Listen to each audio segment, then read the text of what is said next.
Okay, we had about 1,250 folks sign up for today, and we have a little over 550 in now. So we'll get started. I'll briefly introduce myself and Jim Milliot, and then just kind of set the stage a little bit for today. I'm Tyler Carey, the Chief Revenue Officer with Westchester Publishing Services and Westchester Education Services.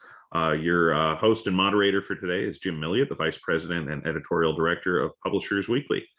A little bit about just kind of how the format for today's webinar.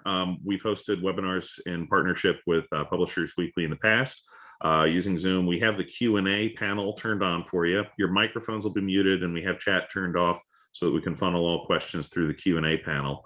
So if you have any questions that you didn't submit in advance, feel free to put them in the Q&A panel. We have a pretty long list of questions about the supply chain. No surprise on that front.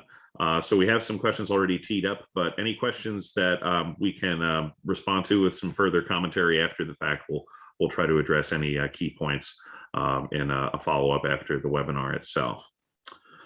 So just a little bit about Westchester, who's sponsoring today's event. Westchester Publishing Services is a U.S. employee-owned company. We were founded in 1969. Our world headquarters is in Danbury, Connecticut. We have other offices around the U.S., growing presence in the U.K., and offices in India. We're known for our high-quality editorial and production services. We work with over 300 publishers around the world, including three of our panelists today, MIT, Chronicle, and Ingram. All in, we work on about 10,000 publications per year, ranging from books to journal articles to white papers. So there's a lot of different ways we help support the publishing industry. Our education unit works a little further upstream than the Westchester Publishing Services business as a whole. The education unit helps develop content for students and adults for classroom education, career training, and other programs for both print and ed tech providers. So just a little bit about today's webinar. We started partnering with Publishers Weekly on webinars like this at the beginning of the pandemic, trying to use this medium and channel as a way to engage with the market, connect the industry, and talk about the challenges and strategies that we were all facing. Some of the earlier webinars that we've hosted with PW focused on things like strategies for working from home, navigating distribution, and selling to consumers in the midst of the pandemic as bookstores were closed and things like that earlier on in the pandemic. But supply chain disruptions are affecting every industry right now, not just publishing, as we all know. And there's a lot of challenges we're all facing, from paper to shipping. And we wanted to gather a panel of publishing experts to discuss the objective issues, what's going on, how these issues are affecting their particular sector of the publishing industry, and to talk as best we can about strategies for navigating all of these things. We don't have a simple solution to the supply chain, but we want to talk about some of the different measures that we can take and things to expect as the year progresses and we head into 2022. So with that, I'll mute myself and toss it over to Jim Milliot to introduce our panelists and moderate today's discussion. Off to you, Jim. Great, thanks, Tyler. Nice to be here. Nice to be back with Westchester Publishing Services. I think we have a record number of participants, as far as I know, from the couple of earlier ones we did. And as Tyler mentioned, when we started thinking about, what's the next good webinar topic, this was early summer, and supply chain questions were just bubbling up. And since then, pretty much everything has gone wrong. So it looks like we picked a good topic. I mean, won't come to news as anybody. There's virtually shortages of almost everything you need to produce a book. And just before this, we were chatting, and Terrell Mahoney was telling us that there's power outages in China. So something else to consider. And, in talking, we've written some stories about this, and talking to a bunch of people, I think everybody knows Ingram and Bookazine a few weeks ago, sent out notices to booksellers, urging them to order early, to try to get their titles in, before the crunch became too severe. And from what we've, been hearing, this is probably going to be the most challenging holiday in quite some time in terms of dealing with the supply chain. So we're here, as Tyler said, to talk about where we are and offer maybe some the space to share some notes and to gather we're all in the same boat. But there's no quick fixes. I'm afraid it will be one of the takeaways. All right, so without further ado, I'm going to introduce our four panelists right up front, and then they will offer up some remarks. We'll go down the row, and we have some questions teed up, and we're getting a couple in already, so we'll take it from there. Okay, so first we'll hear from Matt Barr. Matt's been executive director of the Book Manufacturers Institute since 2017. He'll be followed by Kelly Gallagher, Vice President of Content Acquisition from the England Content Group since about 2012. Bill Smith, Director of Trade Publishing and Sales for the MIT Press, will be third. And coming in with the big finish, Terrell Mahoney has been president of Chronicle Books since 2017. Has been in the industry for over 25 years. So without further ado, Matt, what's the good news? Well, I don't know if I have good news, but I'll give you the news. How's that? And if I can get the share, Nicole.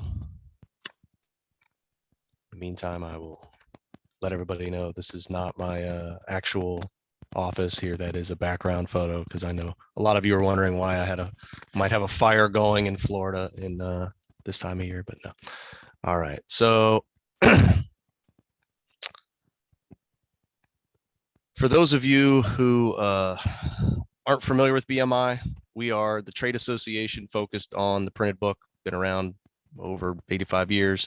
We represent both the manufacturing side as well as the supplier side, and we're here to just support book manufacturing in all aspects. So just to give you kind of a real quick run through, everybody knows that the demand is up, right? So NPD book scan you see here from 2020 through year to date through March of 21, up almost 30%. And this is units, not dollars. AAP likes to do dollars. So from the 2019 to 2020, you see a huge jump in adult and children's, and you see the big declines in K-12 and higher ed. And those have kind of been kind of the main trends. And then just unit sales, we are almost back to 2008 numbers when you look at the units through NPD book scan. So all that mix in a pandemic, and where do we get fun supply chain issues, right? So with that, what are we seeing? And I'm going to run through a couple things. One being print on demand. We're still seeing print on demand grow. And in many instances, that quality has just continued to get better and better. And I think for the last few years, I can't remember how many years exactly, but backlist titles are outselling front list. And that's really due to the fact that POD is available, and then people can print it whenever they need it. They don't need it to go completely out of print. And Amazon's helped a lot with that. And it's really being a way to assist with inventory management, which is kind of the big issue we have now, right? But even though POD continues to grow, recently, run lengths have actually continued to grow. Over the last 18 months, we've really seen a spike in things like cookbooks, social justice, politics.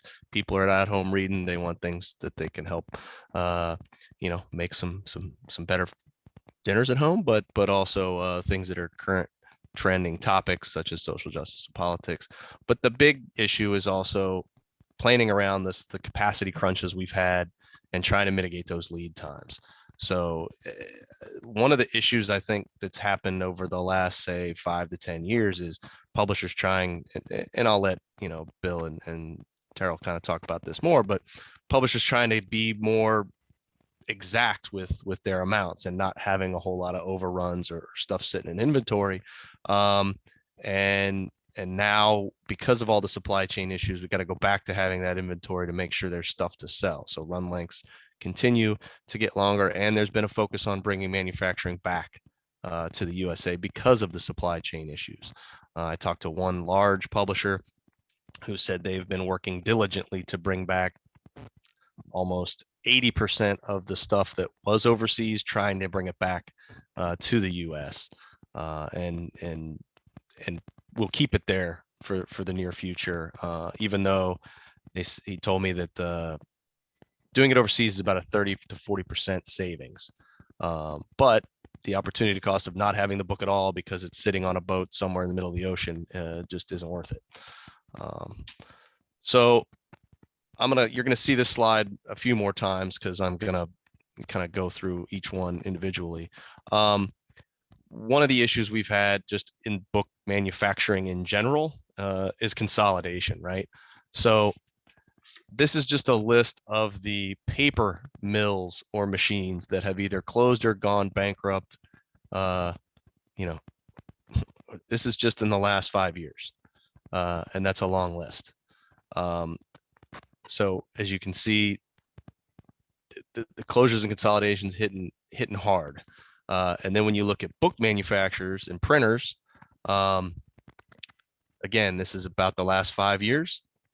You have the closures as well as some of the bankruptcies. It's tough, right? The capacity in itself, both as paper as well as printing capacity for books, has just shrunk. And it looks like that's not necessarily changing anytime soon. So that's a big issue to boot. Now, in terms of paper market, I know there were a lot of questions before the webinar about the paper market. I'll try to sum this up as best I can. But as we know, the input prices are rising. And as I just mentioned, the capacity is getting smaller. So that is a double whammy. This is a chart of pulp prices since January of 14. So we're not quite at the peak we were in April, but we're not far off, and we're still way ahead of any other time in the last several years. Now let's look at coated free sheet inventory. This is the month-end inventory of the mills. It's again shrinking drastically, and that's just a fact right now. And then we look at the imports. There's the amount of stuff coming in, and you see again over the last 10 years, it's been trending down, but you see a drastic drop off over the last couple of years, and especially this year to date. So, you know, the import decline is really going to be around the logistics and supply chain issues that are there, right? People aren't importing as much because they have no idea when they're going to get it, and the costs have gone through the roof. I did talk to a few of our paper folks that are members of BMI, and a couple of them were saying this is just they haven't seen it like this before, and these guys have been in the industry a long time. You know, mills are being late, logistics and freight issues causing late deliveries, failed deliveries as a whole. Printers themselves are being put on allocation, right? So if you normally order so much paper from one of your vendors, they may say, we can only give you half of that for the next quarter, or things like that. So, and even then, because the supply has dropped and everybody knows the supply is dropping, there's even a little bit of that, you know, sorry, I live in Florida, so I call it the hurricane shopping. You know, there's a storm coming, so stock up on TP and bread and milk, and that's what's happening. Everybody, there could be a little bit of that paper hoarding going on because they know that they may not get it when they need it next time, and that's just taking stuff out of supply. So unfortunately, the paper thing doesn't look like it's going to improve anytime soon, and that's both because of input prices, but also because of just freight and logistics issues. So talking about freight and logistics issues, I'm sure you guys have seen this chart. I pulled this morning, but this is Freightos's container price index for the last year. Now, some of you are looking at this going, "Oh, I pay more, I pay less." This is just an average price of a container across all routes, but neither here nor there. It's 4x what it was a year ago. This says 10,500 as of October 1st. The October 1st of last year number was 2250. So you're essentially at a 4x price difference in a container right now. And 2 weeks ago, you probably saw the Wall Street Journal article. There was 73 container ships sitting outside of LA and Long Beach. Pre-pandemic, that number was usually around 1. So that's how many boats are just sitting there waiting to be unloaded and get in and out. And it's Savannah, Georgia, which is not typically a major port. It's on the East Coast. B, it's just smaller. They had 30 ships waiting outside as of a few weeks ago. It's just, the demand for all goods is just so much higher than it usually is. And then you mix that in with COVID and the labor issues, and you have these freight problems. And we talk about the labor issues that affects the truck driving industry. This is an older graphic from ATA, the American Trucking Association, but we had one of their economists present to BMI in May, and they are still holding on these same numbers in terms of the shortage of drivers. So it's not just stuff getting in a container on a boat. It's got to get from the port to its final destination. And there's massive delays in that are really affecting everything because of the truck drivers. So we talk about labor challenges. For book manufacturers in general, this is actually not a new issue. Since I took the helm of BMI back in 2017, we've been talking about labor shortages for manufacturers since then. And COVID has just kind of heightened that issue and made it all even worse. But if you're looking for numbers, I know people love their stats. There's estimates that we lost about 1.2 million people out of the workforce that were over 55 to early retirement because of COVID. Now, that is particularly of note to the book manufacturing community because, and most printers will probably agree, you have a graying workforce, folks who have been who have been in the print industry for a long time, who are bindery operators, press operators, etc. And so I think the book industry was hit a little bit harder maybe than most with that early retirement number. And right now there's just not enough people in the workforce. According to the August Bureau of Labor Statistics numbers, there were 8.4 million unemployed, but we have 10.9 million open jobs. So there's a what is that, 2.5 million workers short, and half of that is elderly who retired early. But when you look at it even more granularly, you look at just overall workforce participation, and that number from BLS is 16 and older. We're at 61.7% right now. Right before the pandemic, it was 63.3. So we've lost 1.5 points of workforce participation, which again adds to that gap of just not enough labor, period. And unfortunately, it doesn't look like that number's, we don't know how that number's gonna change. I don't think it's gonna get better anytime soon, but it is an issue for sure. And then we just look at the other general issues that we've had. I still put COVID on there because every state is different, every community is different. There's all kinds of restrictions in place for safety measures that are affecting everybody.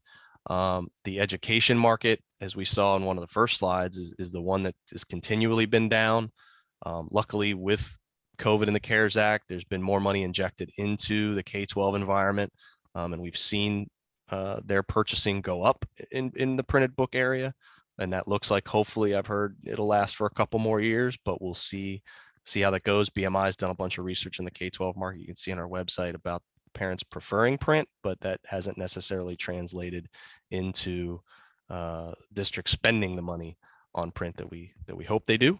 But there are, so I can put some silver lining on the clouds. There are some growing areas, right? Comic books have actually had a big push, as well as self-publishing. And this is, you can kind of see how the self-publishing titles have continued to rise over the last 10 years. And that looks like, because of the technology changes in POD, that will be to continue to be the case. So this is just my contact information. I know they're going to share these slides after the webinar, so you'll have them. But if you're looking to get a hold of me or any other questions, this is how you reach me. And I'll turn it over to to Kelly to kind of piggyback on this and get a little more in depth from one singular company's perspective. So Kelly, take it away. Thanks, Matt. Well, it was a ray of sunshine. If I suppose if we're learning anything really well through these challenging times, it's that of empathy for one another and how we can, really struggle through these opportunities. I mean, the best news, let's not forget that we're in a growth mode right now. Sales are growing. Consumers want to buy books. We've got to figure out how to get them to them. But for us, it's really important that we continuously keep that in the forefront, that we are back to a growth mode. A lot of things have caused it, some things not of our own making, but again, that's something that, we're continuously trying to think about at Ingram.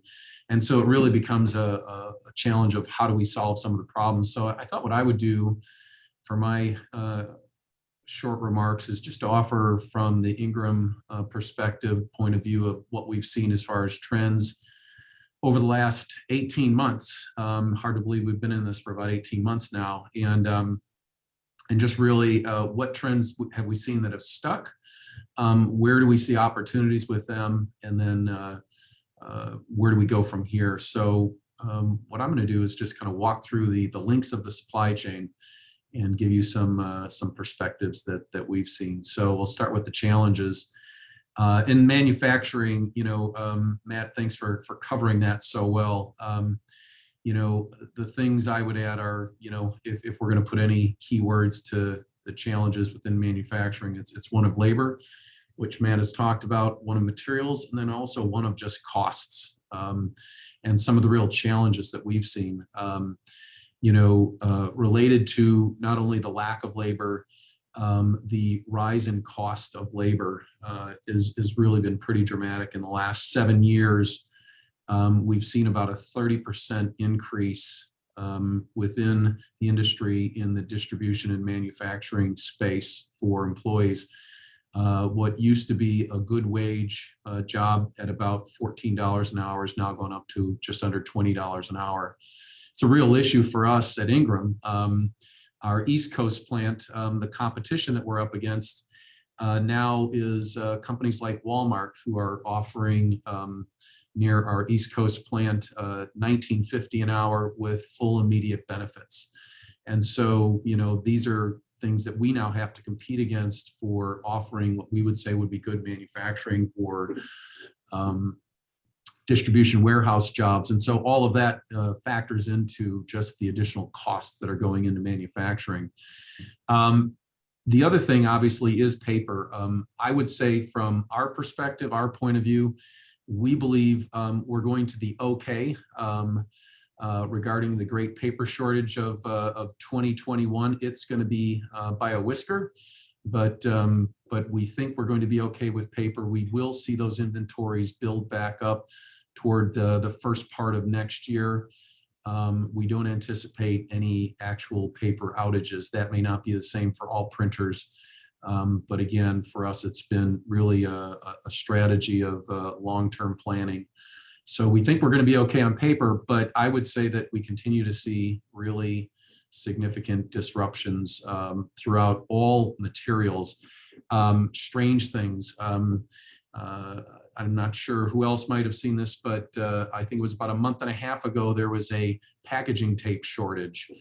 Because apparently they couldn't get fibers for the packaging tape, glue shortages, the chipboard that we use for hardcovers, they couldn't source the fibers. So, there are definite and real disruptions going on there. In the distribution and warehousing area, again, labor is the story. Long lead times and pub dates are being affected. We know that, and I think that's something again that we've got to stay somewhat flexible on. Part of it is you've done a good job in getting your books into our warehouse.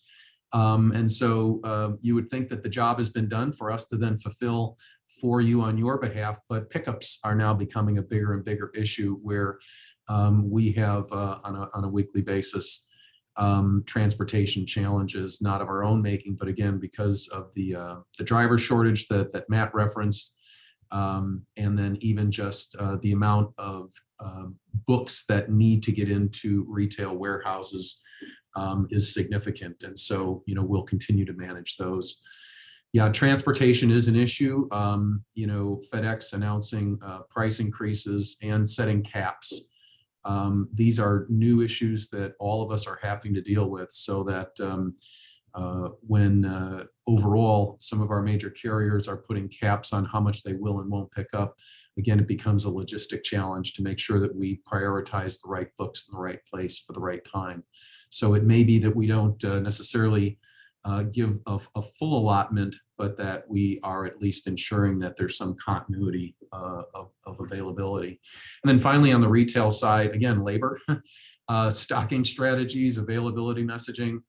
And the last point I'll make there is one of cost, because all of these costs of both paper price increases, labor, et cetera, within the industry are all going to have to land somewhere. And so I'll leave it to our publishers on the panel to talk a little bit about what those costs mean down to the consumer. But my expectation is that we will see some cost increases that will have to be passed on to the consumer as a result of this. What I will say, though, is a hardcover book is still a really good value. And in some cases, I think we've tended to undervalue the value of our content as compared with other forms of entertainment. So I'm going to finish on the positive side, opportunities. Where do we see solutions? On the manufacturing side, we are, and all manufacturers are really pushing toward automation. How do we reduce our need for fixed labor, and pushing toward automation is a big priority.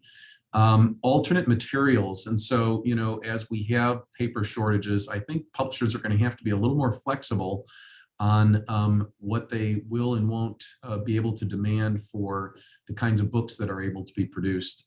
Is a higher quality groundwood, as an example, a good enough alternative from a cream paper? If there's those kinds of challenges and shortages. And so I think it's going to really be a call for flexibility. And then just patience on extended turnaround times and planning early and planning often. And then finally, you would expect me to talk about this, but POD, as a result of these last 18 months, has really come into a new way of understanding within the publishing industry. And the way that we've seen it most pronounced is really not to support backlists, but really to serve as an insurance policy. The solutions that we're focused on are that of diversity, and POD offers that great diversity of solution where we can produce ultra short runs as you wait for that shipping container to come in, or as you wait for your longer runs. Our business for ultra short run has been substantial this year, really to serve as that backfill even for front lists. And that goes right into the distribution warehousing solutions. Really ensuring that you have multiple channels of distribution is so essential. To not just assume that you can fulfill from your own warehouse, but to ensure that you've got inventory that can be pushed from a distributor, from a wholesaler, et cetera, having that. And then also having programs like our guaranteed availability in place, so that should you run out, that there is a print-on-demand solution on the back end. This was never more evident during social unrest last year in the Black Lives Matter movement. For about 2 weeks, the New York Times list was being supplied exclusively. About 75% of those titles were being provided through a print-on-demand solution, just simply because we didn't anticipate that demand shock. And then finally, on retail, everybody has moved to a CDF solution, consumer direct fulfillment. That is here to stay. Whether you're bricks and mortar, whether you're online, having a direct access to drop a book at a customer's doorstep is something that everybody has to plan for. Bookshop.org, a great example of what indies have been able to do to create that online presence. And so again, making sure we've got a level of diversity is really essential. And the last thing I'll say is, let's not forget digital and audio. We know that that's somewhere around 20 to 40%, depending on the format. But as there's a lot of emphasis on print, let's not forget that there are good digital and audio solutions. So those would be my quick comments, and we'll pass it on to the next participant. Hi, Kelly. Thanks.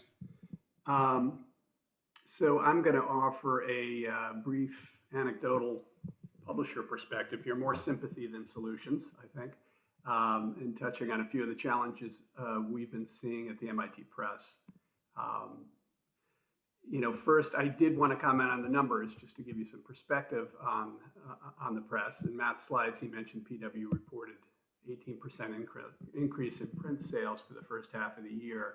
But if you look down further and dug into his slides a little bit further down the line, the university press sales were up 2.2%, a little bit more modest. And professional books were up 1%, higher ed sales were down 4%. That's really the space we're talking about, that we're publishing in, and probably the reality for a lot of you listening. At the MIT Press, we publish 250 books a year, with over 50% of our list increasingly for the general trade reader. But we also publish mission-driven academic monographs that are for the academic library market and researchers. And we publish textbooks for students. So we're known for our design-rich books, lavish books on the visual arts, gorgeous illustrated books on science, the 1,400-page computer science heavily coded textbook that I mentioned. All of these are high quality and demand high production standards. And we often have to, for cost purposes, source these overseas, printing and packaging overseas. And as Matt alluded to, publishers are reevaluating that now as the shipping issues increase. I also wanted to point out that the global nature of our readership, over 35% of our sales each year are outside North America, right? So both of those things, our sourcing outside the country and our sales outside the country, are generally pluses of our program, but right now they're pain points. And bluntly, sourcing or selling goods from or to overseas accounts becomes much more difficult in the climate we're in. So talking and looking at solutions, I guess, one of the things that might seem obvious, but for me, it's always the talent of your own team. So at the press, we're lucky to have had stability and a lot of experience on the production side. And our team there has been with us for quite some time. As a result of that, they've managed to establish great long-term relationships and a great network with the offset printers and packagers that we're working with. So that relationship building has been key during, over the past year as we're experiencing these things. And I think going forward as well.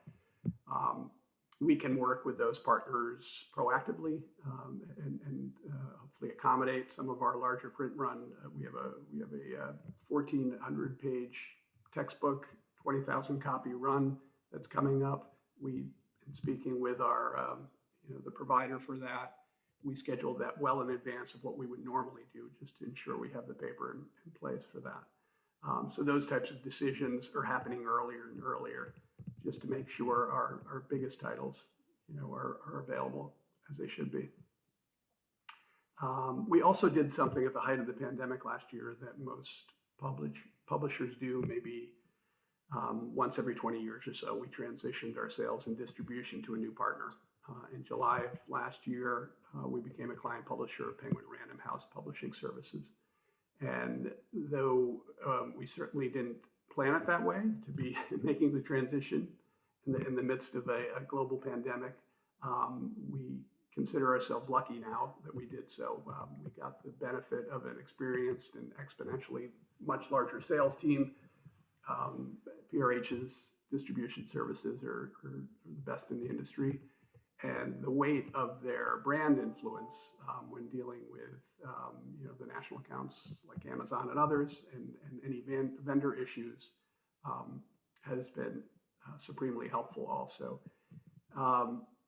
Interesting enough, the most important piece that we got with them that's serving us now is the sales administration system and the inventory analytics that they use. So we can better see, where our books are, what accounts have ordered them, down to the most granular independent bookselling level. We can better anticipate delays. We can move aside safety stock, and really see the sale in every step of the way, from the initial interest to the actual order to the shipping, and out the door and when it's received. So with PRH, we also get the benefit of consolidated shipping and free freight as well. And so we end up in the same box as, the Barack Obama Springsteen book that's coming out, and other client titles by Beacon Press, Verso, and Candlewick Press. So we are, trying to find solutions on a day-to-day basis as these go ahead. And as Kelly alluded to, there's lots of planning ahead of time, and that the transparency in communication that goes on with that, and dealing with our vendors, is what's really kind of helped us in good stead so far. The one other piece I would kind of mention, and I think we'll get into this later in some of the questions, is just even as far as the list planning goes. Last year at this time, we actually saw some of this happening as well, where the reprints were taking a little bit longer to come in. And we planned for that accordingly by having our books release earlier. I think a number of publishers did, and it's, that's helping us as we go forward here. But reprints are a continual challenge, as we continue to plan these, and a publicity hit wipes out stock that you thought was going to last for another few months, or a bulk order, also takes the inventory you have left. Oh, good problems to have, but at the same time, how to get those books back in stock. So we're weighing more liberal initial print runs, earlier reprints, as you see publicity percolating, but you're not seeing the POS yet. You have to make the decision whether to go ahead and reprint or not at that point. I'm going to hand it off to Terrell for the Chronicle Books perspective here, and she'll dig in a little bit more.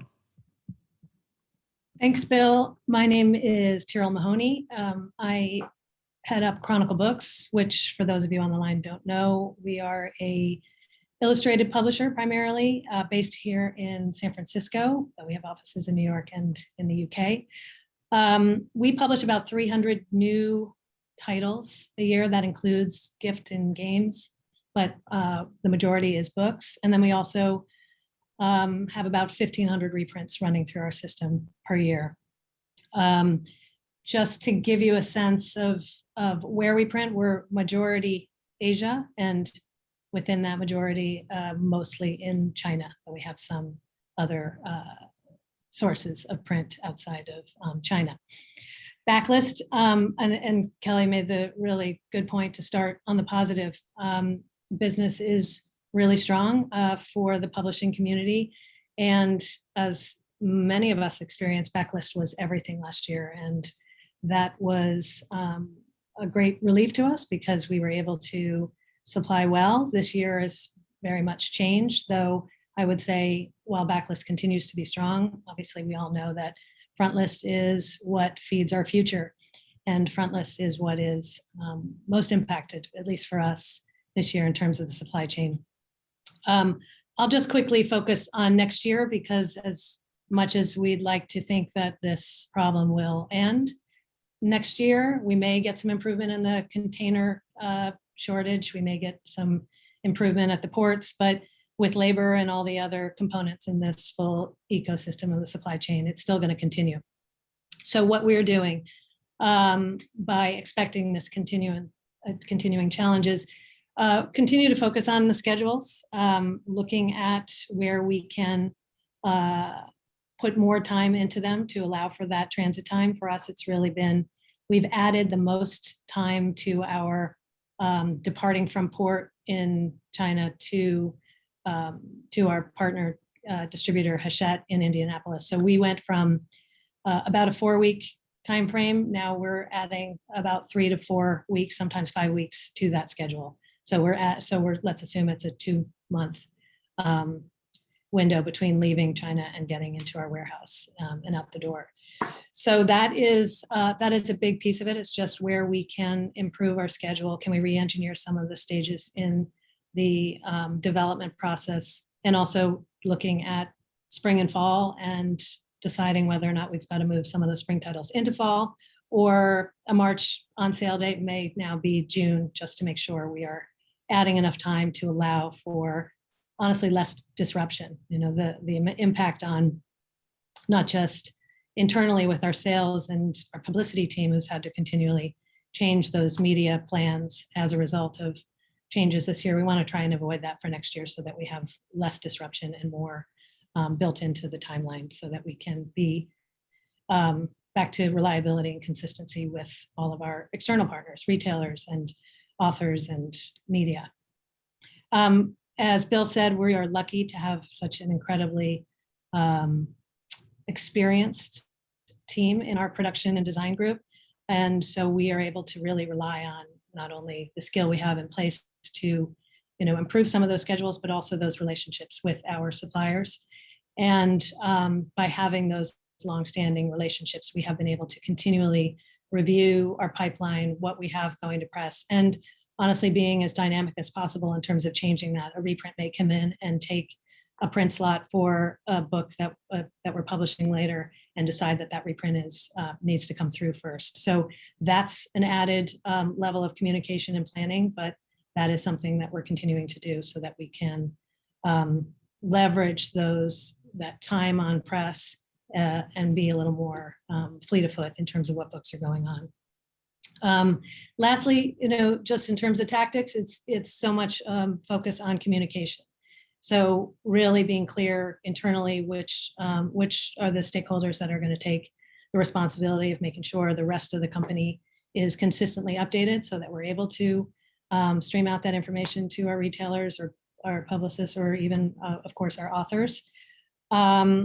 And also working really closely with our distributor, our partner Hachette, making sure that we are consistently communicating with them on any changes, and expecting the same, vice versa. What is happening downstream in their larger organization that may impact our ability to put and move books through. So thinking more strategically and proactively, obviously we talked about the suppliers, and having those longstanding relationships are really important, but we're obviously also looking at where can we develop new supply opportunities, places outside of China, in other Asian countries, as well as in Eastern Europe.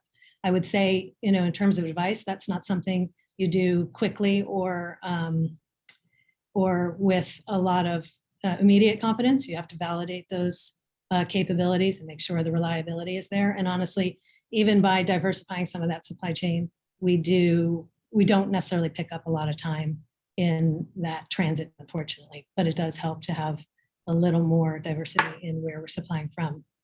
We touched on, you know, there are blackouts, rolling blackouts right now in China. That is going to impact additionally what we've already been experiencing in terms of slowdown. And as Kelly mentioned, assessing our costs. Are these added costs going to continue? Is that going to be the long-term normal? And what that means in terms of our retail pricing and some of our own costing, and even how we're packaging some of our books. And then lastly, I did want to touch on print quantity, because I think it is really important. I personally believe that it's going to be very compelling for publishers to increase their print runs, just to have that added backup should there be a slowdown in that resupply or reprint. And while I agree that's something to look at, I think we have to be really careful not to all of a sudden find ourselves really overprinting and finding ourselves in overstock situations. So I would recommend continuing to hold to your existing reprint strategy, but again, obviously building more time into it, and knowing that you may have to make those decisions a bit earlier, rather than starting to bulk up the amount of print that you're bringing in. And I also wanted to reiterate what Kelly said about consumer direct. I think that's a really important part of our long-term strategy, how we are able to supply directly to consumers when we can, so that we pick up some time in that. We are able to go even further into the end of the year around holidays in particular, if we are able to get those drop ships straight to customers. So that was my comments on just the immediate future. I think we are moving back to you, Jim, right? Yeah, Terrell, great. Yeah, thanks very much. So now we'll go to some other questions we've received earlier last week. And we've got some Q&As we can maybe get to today as well. Matt, for you, you talked about, the capacity crunch here. Is there any visibility you can talk about? Are companies actually looking to add capacity? Or is there any printers out there looking to expand? You went through the whole list of suppliers that have closed down over the last few years. Is there any sign of a turnaround in that? You're muted, Matt. Matt, you're muted. Sorry.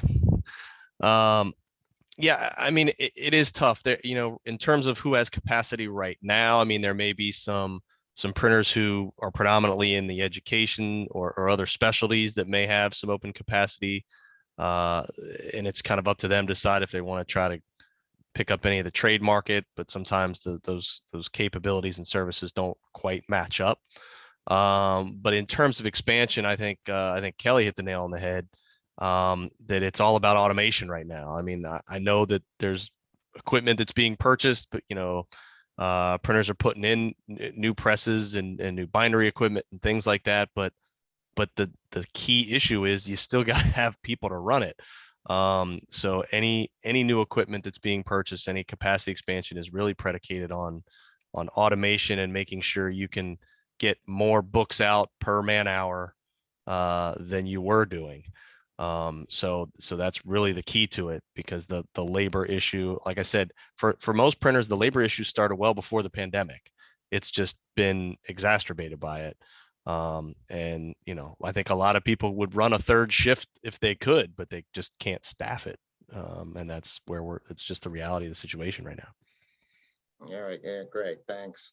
Hey, Kelly, for you, as I mentioned in my opening remarks there, Ingram a few weeks ago had sent out, an alert to some of its bookseller customers, urging them to order early. Have you seen that? And do you have enough stock? I mean, it's kind of a, two-edged sword here. You want people to order early, but do you have the books in hand? How would you say that is looking right now?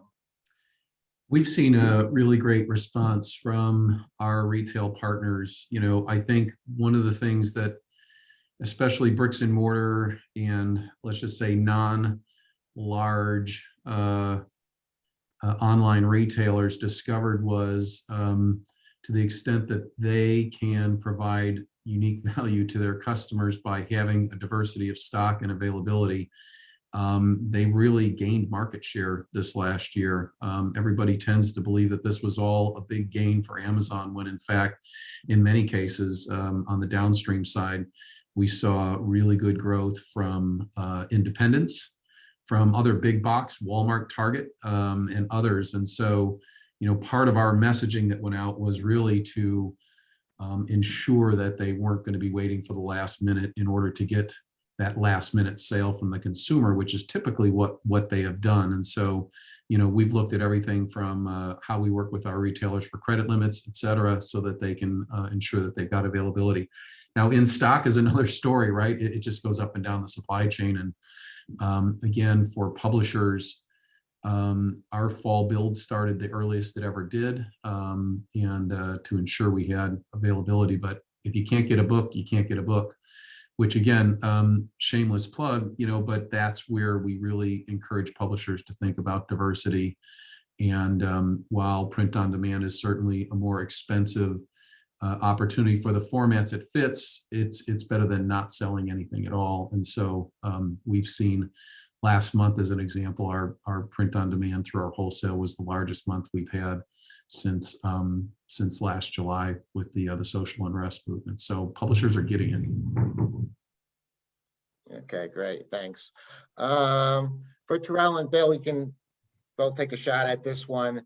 In terms of, you talked a lot about, maybe having to move pub dates. Is there anything that you're worried that you might have to just up and out delay till next year that you were counting on? I think, Terrell, we had talked earlier in the year about, like, and you had mentioned the focus is on front list. I mean, is that where, the emphasis in getting the new books out? And when you have to move, how serious an issue of this is it in terms of moving these pub dates? It sounds like, we're getting notices all the time, so I know it's occurring. And is it getting to not a crisis level, but, a dangerous level? The titles that were most impacted were our November on sale dates to begin with. And yes, we've had titles, a very big children's book of ours and more of a gift/impulse book move into an on sale date of end of December, which we're now deciding whether or not we'll go forward with that or if we have to push it.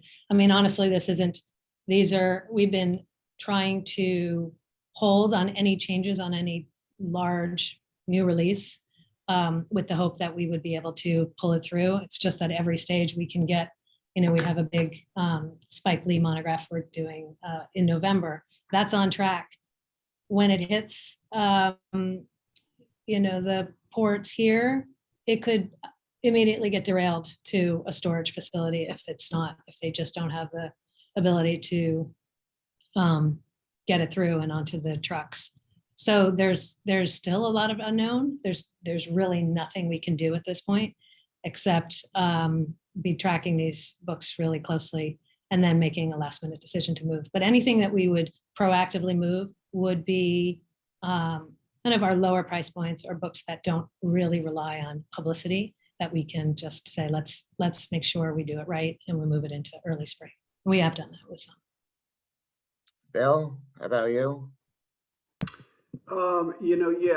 Again, we've tried to be as proactive as possible and look ahead on this. And PRH reached out to all of the clients earlier, and we had the conversation there when we saw this first developing. We luckily have not. The on sale dates we've moved have been a week or two. Nothing has moved seasonally at this point, and we don't anticipate having to punt anything into the next season. But really what's happening is that 1 or 2 day slippage, 3-day slippage, that where the books we thought were going to be in the store and did not make it in that store. And then communicating that to booksellers as well, and the reasoning behind that. If we are proactive, we can adjust the metadata so that they know that this is a book has changed a week or two, but it's the ones that show up a day or two late that are a little bit more confusing. And frankly, from a granular level, if you have an event or an author event or something planned for the on sale date, we've been much more careful about doing that and moving those types of things out a little bit more to accommodate a looser schedule. And as we said, the bigger issues really on these two is not necessarily the on sale date, but that book that takes off and then you're trying to get a reprint in time for the holidays, which has been very difficult right now. Right. Kelly, we did have a couple of people on the panel have mentioned consumer direct fulfillment, and we did have a question come in about post office announced whatever they just announced, and everybody understands what they were talking about. The short end of it's going to take longer to deliver stuff, and you've mentioned FedEx is raising prices. How is this all going to affect, getting books to consumers and to stores? I mean, and we all know about the truck driver shortage. What do you see that playing out? Yeah, this is where I get a little less rosy. There are going to be points of failure. And so I think for our industry, what we've got to do is hedge our bets, so to speak. And if we only have one source of supply, meaning coming from our own warehouse, then the risk of failure could be 100% out of stock. And so when we talk about things like, consumer direct fulfillment, offering websites, ensuring that you are selling and getting and delivering content to as many different retail opportunities as possible, I think it's just one of trying to play the odds, right? There will be carrier shortages and issues. And so to the extent that you have multiple opportunities, it's just, ultimately going to reduce that. And that's why, again, I think Terrell mentioned, the ability, if one supply chain is failing, if you've got a CDF backup and you've got a good website working and you can deliver, then, again, customers will seek out that content if it's good and if they want it. And so it's as much an issue of trying to ensure that you've got some kind of availability, and CDF offers that. Okay, great. Well, in terms of alternatives, we kind of touched on digital. For Terrell and Bill, are you expecting ebook sales to go up? Are you planning any types of marketing opportunities to maybe give those a little bit of a boost? I know Chronicle isn't huge in digital, but it's going to be probably the season for ebooks, possibly. Well, I'll start. We had a really, really big spike in ebooks last year, particularly at the start of the pandemic. Like most people, even illustrated books, a lot of demand. We've seen it come down this year compared to last year, and we will do our usual promotions for it. But I don't know that we're going to see a huge spike this holiday for books that may not have made it into the market in time. Okay. Yeah. Bill? Yeah, we've seen healthy growth, I would say, but not astronomical. I'd say on the retail side, right now we're seeing a bit of a welcome trend towards higher pre-orders on the ebook side for our fall 21 titles that are releasing. In some cases, more E being ordered than P. And I have no idea if that's going to continue, but it may be part of consumers kind of getting ready and more accustomed to what we're seeing here. One thing I'd mention on the digital side, as far as growth goes, being a university press, is the academic library market, which was, schools were tested beyond anything they'd experienced before with the pandemic, and having to flip to remote and hybrid models immediately. And as a result of that, academic libraries had to switch and flip to digital right off the bat on that. So we've seen that has been exponential growth on the academic library side as they have come back to us and bought the digital editions of these books. We have our own direct-to-library digital program, MIT Press Direct, and we opened that up freely for free access to schools at the time, and that engendered a lot of loyalty from them, and as a result, they're coming back to us now and purchasing those collections now that we're stabilizing a little bit. Jim, do you want to hit one final question before we wrap?